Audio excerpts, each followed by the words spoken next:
This is Michael Popok, Legal AF. Donald Trump has lost another appeal related to Jan 6th, and this time about Mike Pence's testimony before Jack Smith's grand jury. You will recall that Jack Smith subpoenaed, in a historic move, the former vice president to testify about everything he knew about Donald Trump, his participation in the criminal scheme and conspiracy to cling to power, all the way through November, the election, before November, December, January 6th, and the like, including about Mike Pence's own role, the fake elector scheme that was being promoted by Republicans and advisors, and Donald Trump himself, Sidney Powell, Rudy Giuliani, Mike Flynn, and all of those people, and the role that they were trying to have Mike Pence play to abdicate his constitutional duties and help overthrow democracy. So Mike Pence was, of course, a critical witness and has been a critical witness to Jack Smith. Now, basically, there were two pieces of litigation proceedings that broke out as a result of the subpoena. Donald Trump went to court to try to quash the subpoena, arguing executive privilege, that he was the president. Anything he told Mike Pence about, him wanting to promote a coup and cling to power and stop the peaceful transfer of power was somehow covered by executive privilege. Couldn't be attorney-client privilege because Mike Pence was not his lawyer and is not a lawyer. So the only privilege left for Donald Trump was executive privilege. That was rejected by a D.C. Circuit Court trial judge who said, I don't think so. There was an appeal that was taken by Donald Trump. That's what this hot take is about and what happened there. The second piece of litigation that happened at the same time is that Mike Pence wanted to limit or stop his testimony. So he, in his own name as former vice president, filed a case because it dealt with the grand jury process, which is overseen by the chief judge, the then chief judge of the D.C. Circuit Court, which was at the time and is still now Jeb Boasberg.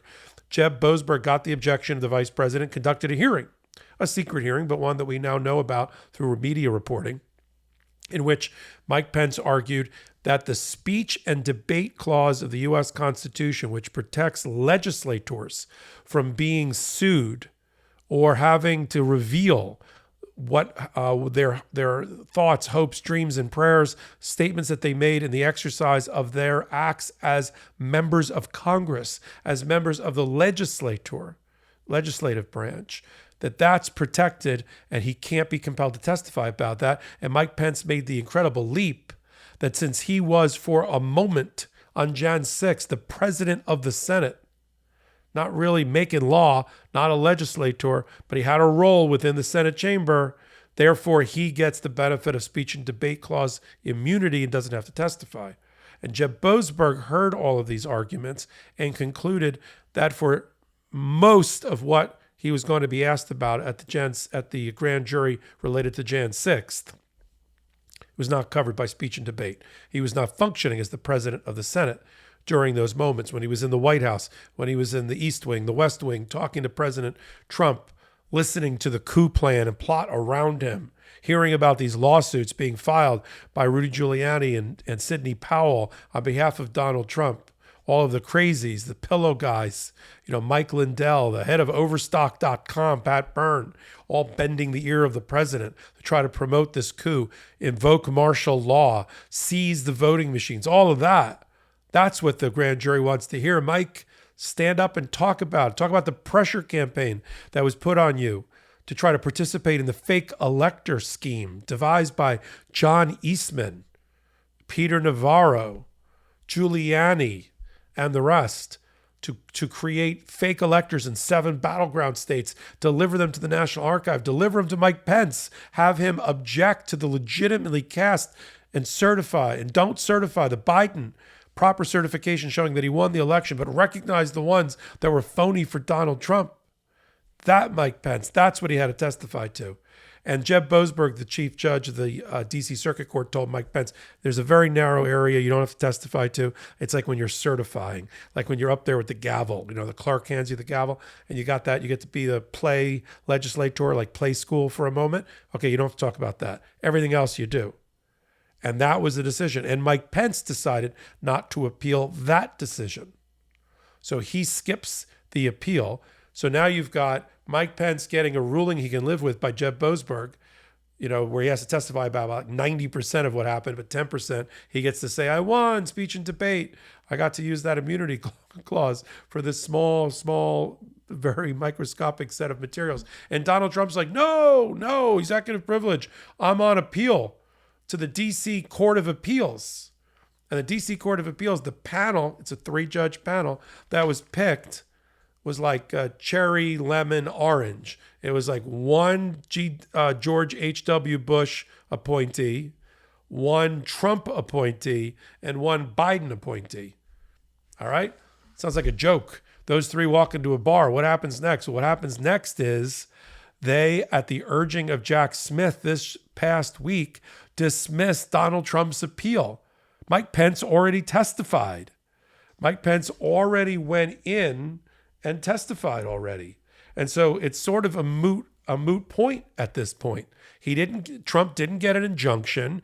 He didn't get to stop the testimony, and the testimony has already happened. And therefore, the 3-judge panel, at the urging of Jack Smith's team, giving Jack Smith another win, put another pelt up on the wall.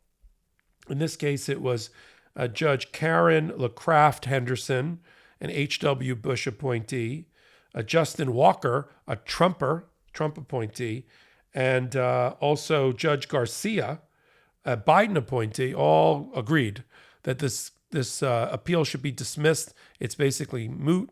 Pence has already testified. Cat's out of the bag, for whatever that phrase means.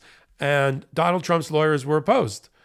So this wasn't like an agreed decision, an agreed resolution. Donald Trump's lawyers are like, no, appeal. We still want the executive privilege, because he's losing badly everywhere. And all of these things, including the testimony of his former vice president against him, along with the other long litany, it would take me 5 hot takes to give you the list of all of the former advisors, lawyers, inside East Wing, West Wing people, vice presidents that have all testified, willingly or not, kicking or screaming or voluntarily against Donald Trump. As I said in a prior hot take, he has more evidence against him for this one-man crime spree than it could convict like a dozen people. And this Mike Pence loss on the appeal is another win for justice. And it creates a body of jurisprudence that will be used in the future. Someone will cite to in a future attempt by another future fascist dictator to cling to power. They will cite the case of Trump v. Special Prosecutor, Department of Justice, to quash the subpoena of Mike Pence and rule that, well, under that precedent, that appeal was dismissed. And so it goes. Where not only is Donald Trump being brought to justice slowly but surely, indictment after indictment, grand jury work after grand jury work, but a body of law and decisions is being developed. U.S. versus Trump, Trump versus U.S., all of that, which will be used to keep in check a future despot who's out of control. I'm going to follow Trump's losses. I'd follow his wins, but frankly, he doesn't get any. I'd follow the areas, and I have, to be fair, to be balanced, if you will. I have reported on the rare occasions when Donald Trump wins anything. But when it comes to criminal justice, he's a dead bang loser. All of his appeals, all of his lawsuits are dead on arrival. And if he gets a win at the trial level, he gets a major loss and setback where it counts at the appellate level.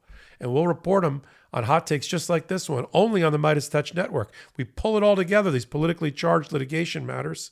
And I report on them as a co-anchor on a show that I co-founded called Legal AF, also on the, you guessed it, MeidasTouch network. And if you like what I'm doing here, give me a thumbs up. It helps with the algorithm. If you like, hearing from me on a regular basis, follow me on all things social media, including Threads at MS Popok. This is Michael Popok, Legal AF reporting. At MeidasTouch, we are unapologetically pro-democracy, and we demand justice and accountability. That's why we're spreading our message to Convict 45.